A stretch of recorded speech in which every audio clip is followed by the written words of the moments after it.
So I guess you could say that pretty much the county has a lot of assets.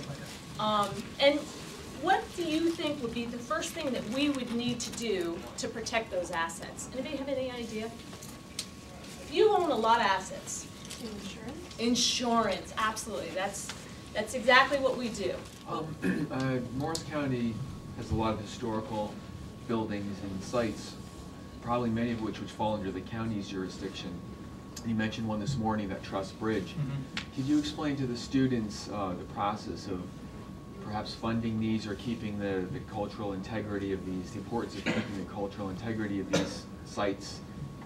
Perhaps it costs a little more. Can you explain that process? Sure. And again, Dina will talk about historic preservation countywide, but from my perspective, what I deal with mostly are a lot of our bridges are in historical areas.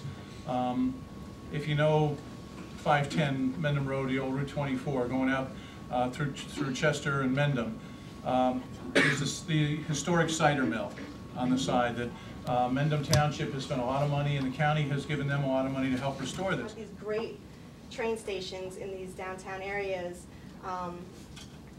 but because many of the parking lots are actually owned by the municipalities, they can decide who gets to park there. So oftentimes the municipalities on the lots they own, if you're a resident, you can park there, and then we have maybe 10 other spots for non-residents, and you'll pay twice as much. They have the right to do this.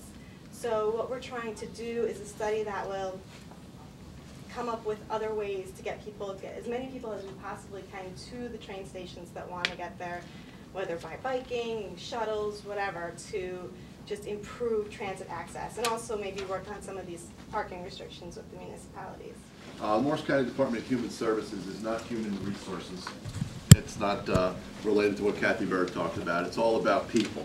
It's all about providing the basic human needs that they have, and it's mostly dealing with the lower income and those that have mental illness. But it's also the aged, I should say, not the aged. Those with disabilities, senior citizens. Dina Cebulski, she's in planning and development. She basically covers the land. I cover the people that are on the land.